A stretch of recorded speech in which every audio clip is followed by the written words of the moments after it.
കൊടുങ്ങല്ലൂർ ഓണം മെഗാഫെസ്റ്റിന്റെ സംഘാടക സമിതി രൂപീകരണം നടന്നു. സംസ്ഥാന യുവജനക്ഷേമ കായിക രജിസ്ട്രേഷൻ വകുപ്പ് മന്ത്രി ഒ.ജെ. ജനീഷിന്റെ നേതൃത്വത്തിൽ ഓഗസ്റ്റ് 21 മുതൽ 25 വരെ ബോയ്സ് ഹയർ സെക്കൻഡറി സ്കൂളിൽ നടക്കുന്ന തകൃതോണം കൊടുങ്ങല്ലൂർ ഫെസ്റ്റ് നടത്തിപ്പിനായുള്ള വിപുലമായ സംഘാടക സമിതി യോഗം വ്യാപാര ഭവൻ ഹാളിൽ ചേർന്നു. വർണ്ണശബളമായ ഘോഷയാത്ര, സ്റ്റേജ് കലാപരിപാടികൾ, വടംവലി മത്സരം, കാർഷിക വ്യാവസായിക പ്രദർശനം, പൂക്കള മത്സരം തുടങ്ങിയ പരിപാടികൾ ഫെസ്റ്റിനോട് അനുബന്ധിച്ച് സംഘടിപ്പിച്ചിട്ടുണ്ട്. സംഘാടക സമിതി യോഗം മന്ത്രി ഒ.ജെ. ജനീഷ് ഉദ്ഘാടനം ചെയ്തു.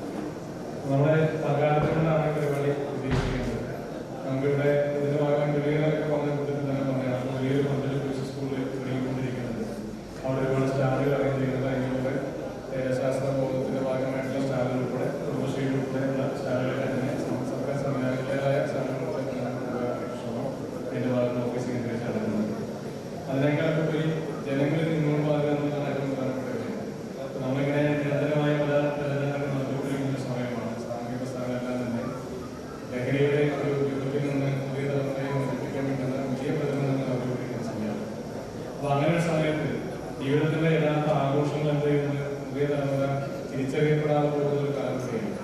ഇപ്പൊ ഫെസ്റ്റിവൽസ് ഓഫ് ലൈഫ് എന്ന് പറഞ്ഞാൽ ജീവിതത്തിന്റെ ആഘോഷങ്ങൾ എന്ന് പറഞ്ഞാൽ ഒരുപാട് നമുക്ക് അവസരമാണ്. അപ്പൊ ഓണം നമ്മളെയൊക്കെ ഓർമ്മകളിൽ പഴയ കാലഘട്ടത്തിൽ നമ്മളൊക്കെ ആഘോഷിച്ചിരുന്നത് പോലെ പുതിയ കാലഘട്ടത്തിലെ വിദ്യാർത്ഥികൾക്കും അല്ലെങ്കിൽ ചെറുപ്പക്കാർക്കും എല്ലാവർക്കും ആഘോഷിക്കാൻ ഒരു അവസരം ഉണ്ടാകുന്നത്. നമ്മളങ്ങനെ ഒറ്റപ്പെട്ട് ജീവിക്കുന്ന ആളുകളല്ല, നമ്മൾ സമൂഹ ജീവിയാണ്. നമ്മളിങ്ങനെ കൂടി അല്ലാതെ ജീവിക്കുന്ന ഒരു സാഹചര്യമാണ് മനുഷ്യബന്ധങ്ങളും സാമൂഹിക ബന്ധങ്ങളൊക്കെ കൂടുതൽ ഉപയോഗിക്കുന്ന രീതിയിലേക്കും എല്ലാവരുടെയും പങ്കാളിത്തം ഉറപ്പുവരുന്ന രീതിയിലേക്ക് ഒരു വലിയ വിജയമാക്കി പരിപാടി നടത്തണമെന്ന് ആഗ്രഹിക്കുന്നു. ഇത് ആദ്യത്തെ പരിപാടിയാണ്. നമ്മൾ വളരെ ചുരുങ്ങിയ ദിവസങ്ങളോടാണ് ആലോചിച്ചത്.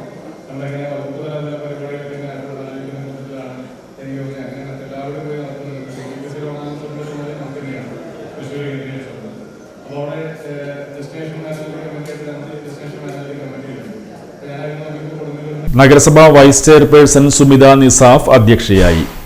കാർഷിക വികസന bank president TM. Nasar, Mala block panchayat president Subhashini Rajeev, Muziris managing director KS. Shine, grama panchayat പ്രസിഡന്റുമാരായ PK. Radhakrishnan, Ouseppachan Jose, Sunitha Sajeevan, Silvy Xavier, block panchayat vice പ്രസിഡന്റുമാരായ Baiju Edathadan, Alice Thomas, Damin Paul, Kaisab KS., TS. Sajeevan, NS. Vijayan, ES. Sabu, Kodungallur DYSP B Ratheesh, excise CI. Ashwin Kumar, KP. Sunilkumar തുടങ്ങിയവർ സംസാരിച്ചു.